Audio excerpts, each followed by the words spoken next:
नमस्कार साथियों, हिंदी रचनाओं के चैनल साहित्य संदूक में आप सभी का स्वागत है। हम पढ़ रहे हैं मोहन राकेश का सुप्रसिद्ध नाटक आषाढ़ का एक दिन। अंक 2 है, अंक 1 हमने पढ़ लिया। अंक 2 में हम देख रहे हैं कि 2 वर्ष के पश्चात वापस कालिदास एक बार अपनी जन्मभूमि की ओर लौटता है। मल्लिका को हमेशा विश्वास था, क्योंकि कालिदास कहता है कि मैं जीवन भर अविवाहित रहूंगा। मल्लिका को और उसके जो जानकार लोग हैं, पड़ोसी वगैरह, निक्षेप है और लोग, उनको विश्वास है कि कालिदास मल्लिका के पास जरूर लौटकर आएगा। लेकिन और मल्लिका इसके लिए खुद को सहेज कर तैयार रखती है, उसके लिए ग्रंथ बनाती है और मन में बहुत सारे विचारों के साथ उसका इंतजार करती है। लेकिन जब कालिदास आता है तो मल्लिका देखती है कि सारा वातावरण ही बदल चुका है। इन्हीं ख्यालों में मल्लिका है, तभी कोई किवाड़ खटखटाता है और वह अपने को झटक कर उठ खड़ी होती है। जाकर किवाड़ खोल देती है। ड्योढ़ी में अनुस्वार और अनुनासिक साथ साथ दिखाई देते हैं। मल्लिका उन्हें देख असमंजस में पड़ जाती है। पहले कौन आई थी? रंगनी संगनी आई थी और अब अनुस्वार और अनुनासिक आए हैं। मुझे विश्वास है मैं इस समय देवी मल्लिका के सामने खड़ा हूं। कहिए, देव मातृगुप्त के अनुचरों का अभिवादन स्वीकार कीजिए। देव मातृगुप्त? देव मातृगुप्त कौन है? अनुस्वार: ऋतु संहार, कुमार संभव, मेघदूत और रघुवंश के प्रणेता, कविंद्र, राजनीति निष्ठांत आचार्य तथा कश्मीर के भावी शासक, देव मातृगुप्त की राजमहिषी, गुप्त वंश दुहिता, परम विदुषी देवी प्रियंगु मंजूरी आपके साक्षात्कार के लिए उत्सुक हैं और शीघ्र ही यहाँ आना चाहती हैं। हम उनके अनुचर आपको इसकी पूर्व सूचना देने के लिए उपस्थित हैं। मल्लिका: ऋतु संहार और मेघदूत आदि के प्रणेता तो कालिदास हैं और आप कह रहे हैं कि? अनुस्वार: वे गुप्त राज्य की ओर से कश्मीर का शासन संभालने जा रहे हैं। मातृगुप्त उन्हीं का नया नाम है। मल्लिका: वे कश्मीर का शासन संभालने जा रहे हैं और उनकी राजमहिषी मुझसे मिलने के लिए आ रही है। अनुस्वार: मुझे विश्वास है कि इस गौरवपूर्ण अवसर पर आप अपने उपवेश गृह के वस्तु विन्यास में कुछ परिवर्तन आवश्यक समझेंगे। इसे आपका आदेश समझते हुए हम यह कार्य अभी अपने हाथों से संपन्न किए देते हैं। आओ अनुनासिक। मतलब दोनों आते हैं और इधर उधर उसका सामान करने लगते हैं कि वो आएंगी तो द्वार के निकट इधर बैठेंगी, दक्षिण में रख दो मूड़ा या इधर रख दो। इसी तरीके से आपस में बातें कर रहे हैं और वो उनमें कोई कहता है मूढ़ा इधर रख दो, कोई कहता है बैठने का आसन इधर रख दो। तो इसी बात पे विवाद होता रहता है।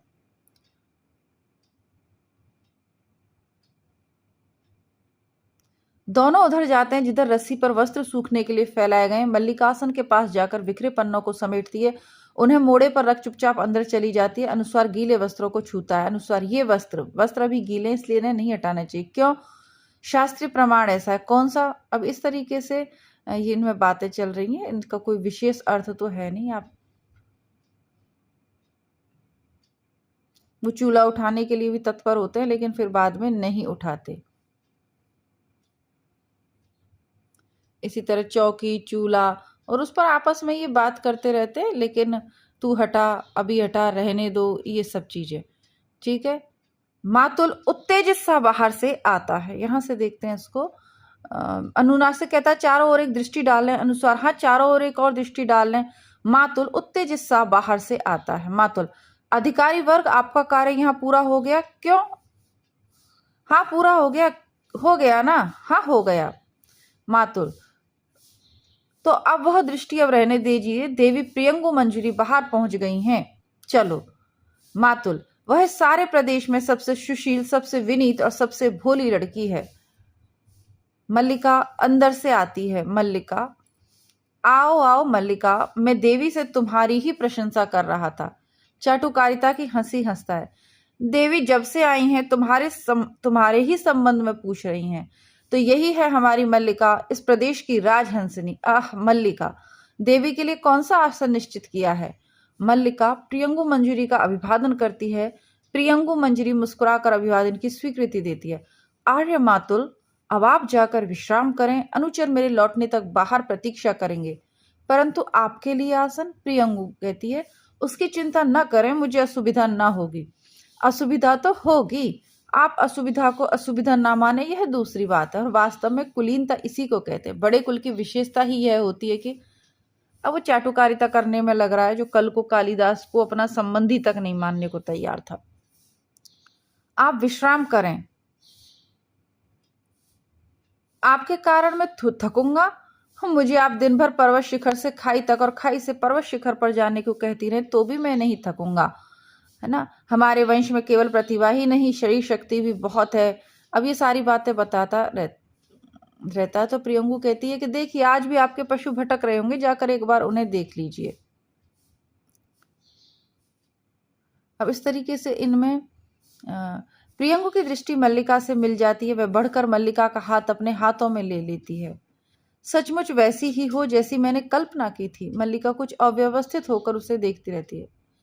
क्योंकि अच्छा, तो मुझे अनुमति दीजिए, घर में कुछ बिखरा पड़ा है, व्यवस्था करनी है। अनुचर आपके मतलब चला जाता है।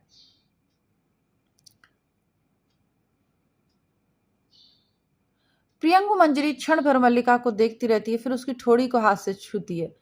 प्रियंगु मंजरी कहती है, सचमुच बहुत सुंदर हो।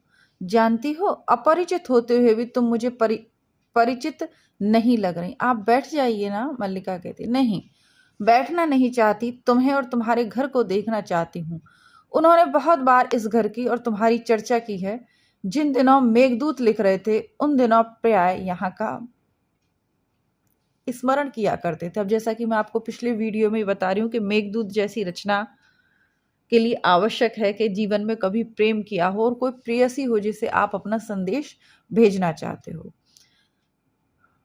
आज इस भूमि का आकर्षण ही हमें यहाँ ले आया है, अन्यथा दूसरे मार्ग से जाने में हमें अधिक सुविधा थी। मैं समझ नहीं पा रही हूँ किस रूप में आपका आतिथ्य करूँ। आप आसन ले लें तो मैं आपके लिए। प्रियंगु कहती है, आतिथ्य की बात मत सोचो। मैं तुम्हारे यहाँ अतिथि के रूप में नहीं आई हूँ। संभव था ये न भी आते, परंतु मैं ही विशेष आग्रह के साथ इन्हें लाई हूँ। मैं स्वयं एक बार इस प्रदेश को देखना चाहती थी। इसके अतिरिक्त गले से हल्का विदग्धतापूर्ण स्वर निकल पड़ता है।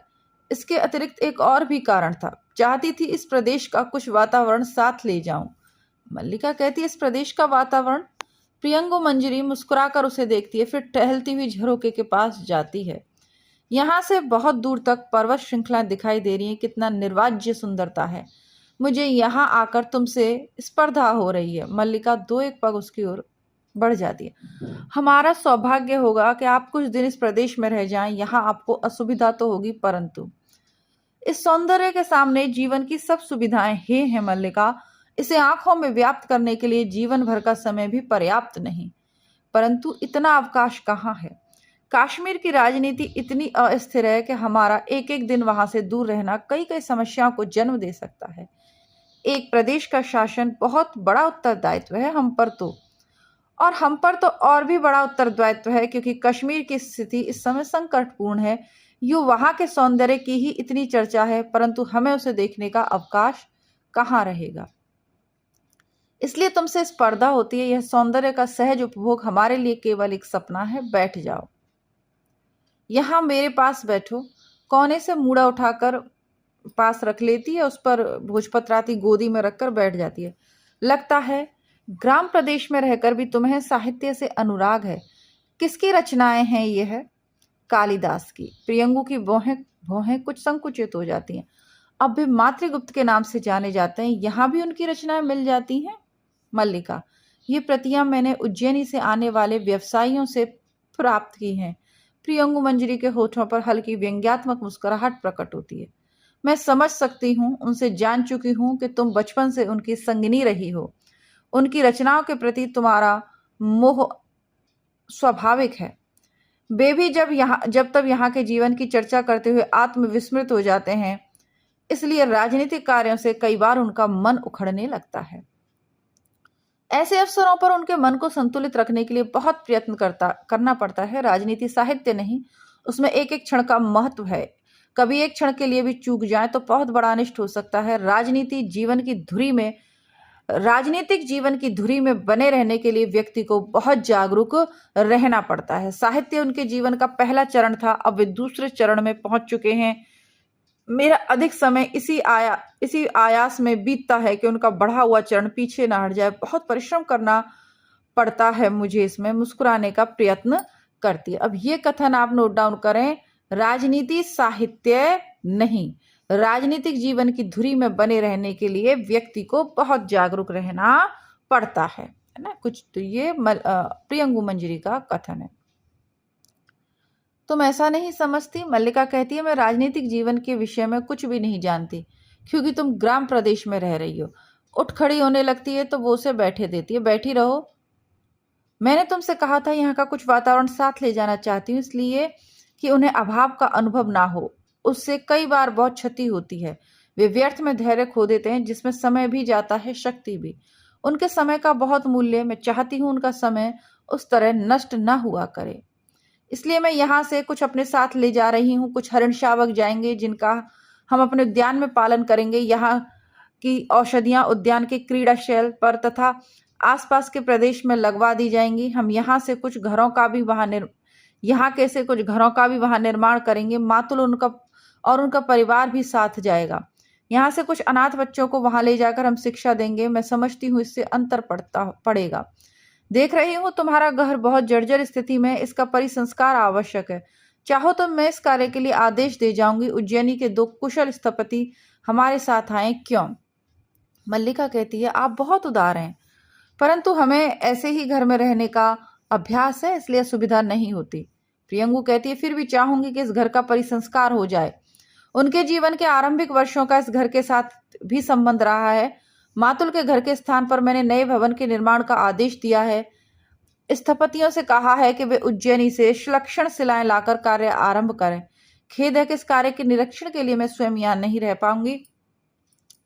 कल ही हमें आगे की यात्रा आरंभ करनी होगी। तुम भी हमारे साथ क्यों नहीं चलती? मल्लिका, मैं?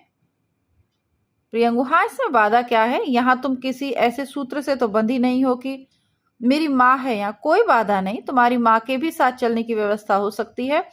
हमारे स्थपति घर का परिसंस्कार करते रहेंगे। तुम वहां मेरे साथ मेरी संगनी के रूप में रहोगी, यानी मित्र के रूप में रहोगी। मल्लिका के चेहरे पर आहत अभिमान की रेखाएं प्रकट होती हैं, परंतु वह अपने को दबाए रखती है। कहती है, क्षमा चाहती हूँ, मैं अपने को ऐसे गौरव की अधिकारिणी नहीं समझती, परंतु मैं तुम्हें इससे कहीं अधिक की अधिकारिणी समझती हूँ। मेरे आने से पहले राज्य के 2 अधिकारी यहाँ आए थे। मैंने उन्हें औपचारिकता के लिए ही नहीं भेजा था। देखा है। मल्लिका, अर्थ समझते हो? कहती, देखा है। तुम उनमें से जिसे भी अपने योग्य समझो, उसी के साथ तुम्हारे विवाह का प्रबंध किया जा सकता है। दोनों योग्य अधिकारी हैं। मल्लिका, देवी।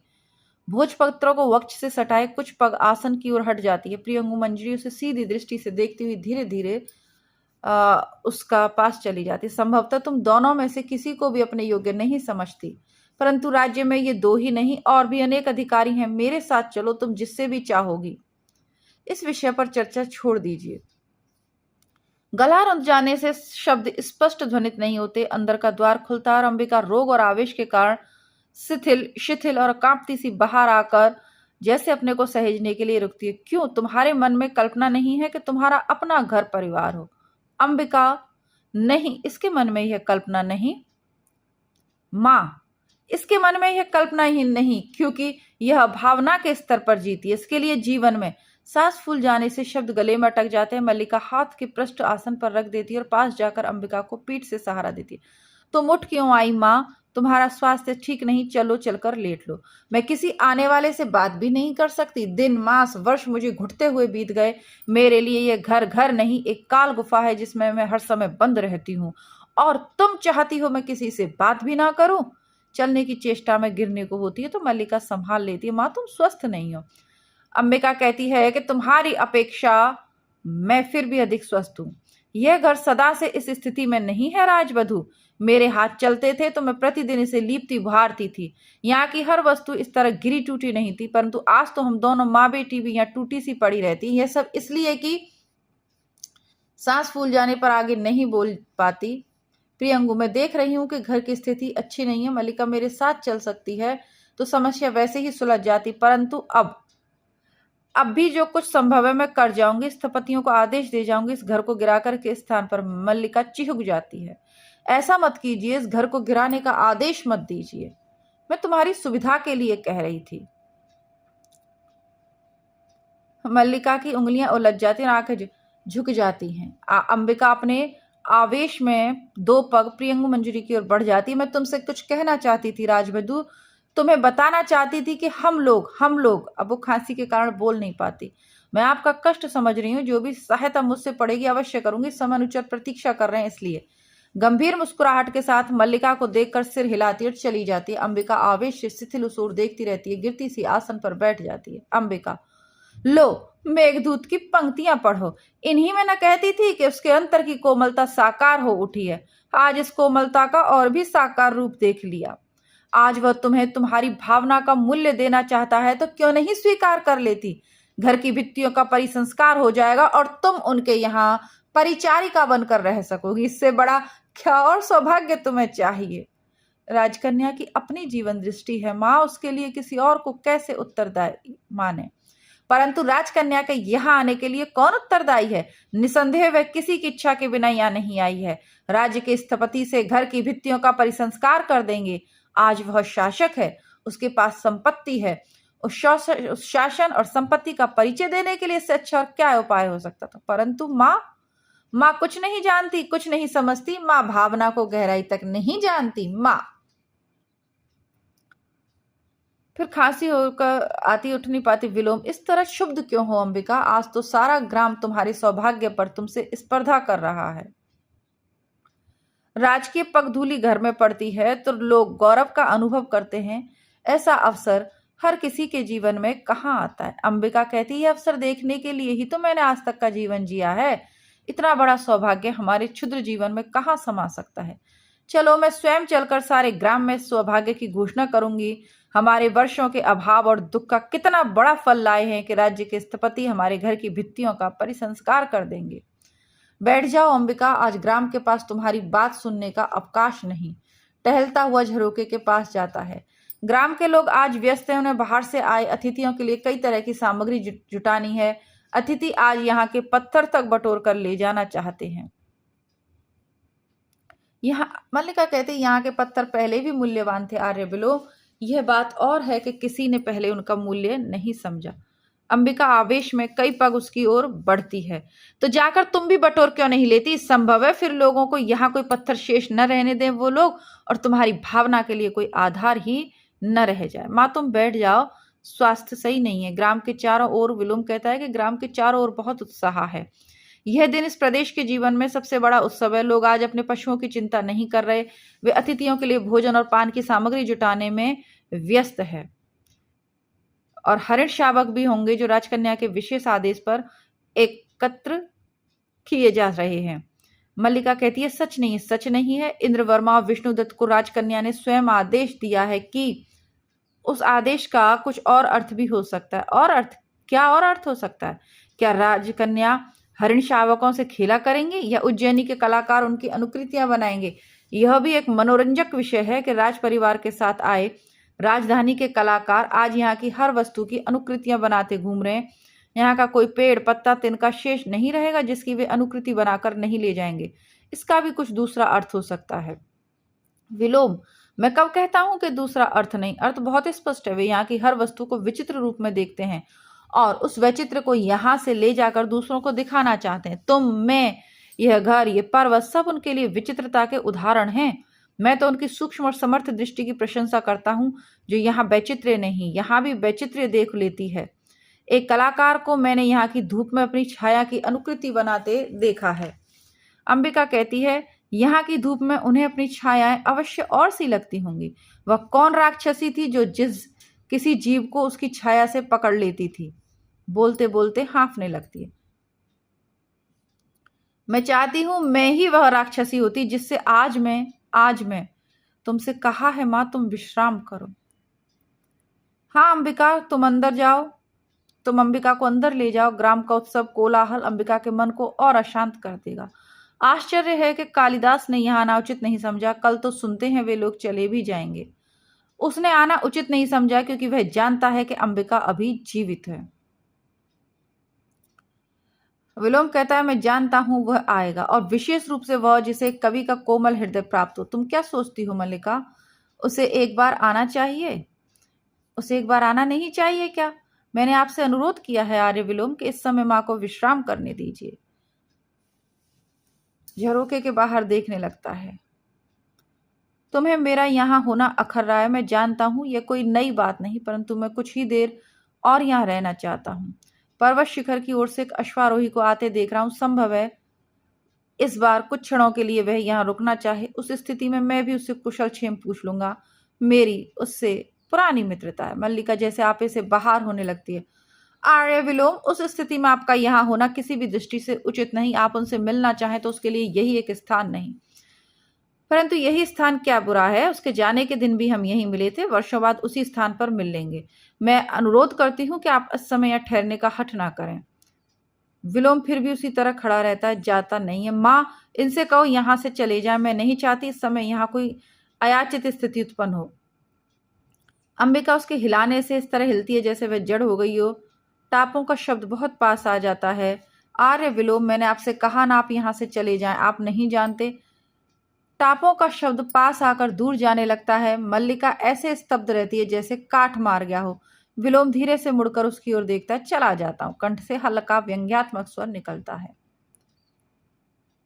क्यों अंबिका, मेरे यहाँ रहने से अयास्थित स्थिति उत्पन्न हो सकती है। मैं जानती थी, अंबिका कहती है, मैं जानती थी, आज नहीं तब से ही जानती थी। वह आता तो मुझे आश्चर्य होता, अब मुझे आश्चर्य नहीं है। कोई आश्चर्य नहीं है, प्रसन्नता है कि मैं उसके संबंध में ठीक सोचती थी। जीवन एक भावना है, कोमल भावना, बहुत बहुत कोमल भावना। परंतु मुझे खेद है, वर्षों से इस दिन की प्रतीक्षा थी, अपनी मित्रता पर भरोसा भी था, परंतु अब भरोसा नहीं रहा। संभवतः यह मित्रता एक और से ही थी। उसने कभी हमें अपनी मित्रता के योग्य नहीं समझा। फिर सामान से समान की मित्रता होती है। आर्य विलोम, मैं फिर कह रही हूं, आप चले जाइए, अन्यथा वास्तव में यहाँ अयाचित स्थिति उत्पन्न हो जाएगी। ऐसा तब तो मुझे अवश्य चले जाना चाहिए। अच्छा अंबिका, तुम्हारे स्वास्थ्य की मुझे बहुत चिंता रहती है। अभी अभी नया मधु निकाला है, आवश्यकता हो तो। हमें मधु की आवश्यकता नहीं, हमारे घर में मधु पर्याप्त मात्रा में है। फिर चला जाता और कहता है, कभी मधु की यानी शहद की आवश्यकता हो तो बता देना। मल्लिका रुक जाती है, कुछ भी उत्तर न देकर मुंह हाथों से छिपा लेती है। अंबिका उठकर धीरे धीरे उसके पास आती है, उसे बाहों में ले लेती है। मल्लिका अंबिका के वक्ष में मुंह छिपा लेती है। सारा शरीर रुलाई से कांपता रहता है, पर गले से स्वर नहीं निकलता। अंबिका की आंखें भर आती हैं। उसके कांपते शरीर को अपने से सटाए उसकी पीठ पर हाथ फेरती रहती है, फिर होठों और गालों और उसके सिर को दुलारने लगती है। अब भी रोती हो उसके लिए, उस व्यक्ति के लिए जिसने उनके संबंध में कुछ मत कहो माँ, कुछ मत कहो, सिसकने लगती है। अंबिका उसे सहारे से वहीं बिठा लेती है और उसकी सिसकती पीठ पर झुक जाती है। अब इसमें अंक 3 है, तो इस अंक 3 को कल के अंक में देखेंगे। आज के लिए इतना ही। फिर पुनः वही बात, देखते हैं कालिदास मिलने आते हैं या नहीं आते। ठीक है, और मल्लिका की क्या स्थिति हो गई है प्रेम में, क्या दयनीय स्थिति हो गई है, ये कहना चाहिए। चलिए ठीक है, मिलती हूँ पुनः आपसे, तब तक के लिए नमस्कार, धन्यवाद, जय हिंद। चैनल की प्लेलिस्ट जरूर चेक करिएगा, आपके लिए सुंदर सुंदर रचनाएं और कहानियां वहां उपलब्ध हैं। धन्यवाद।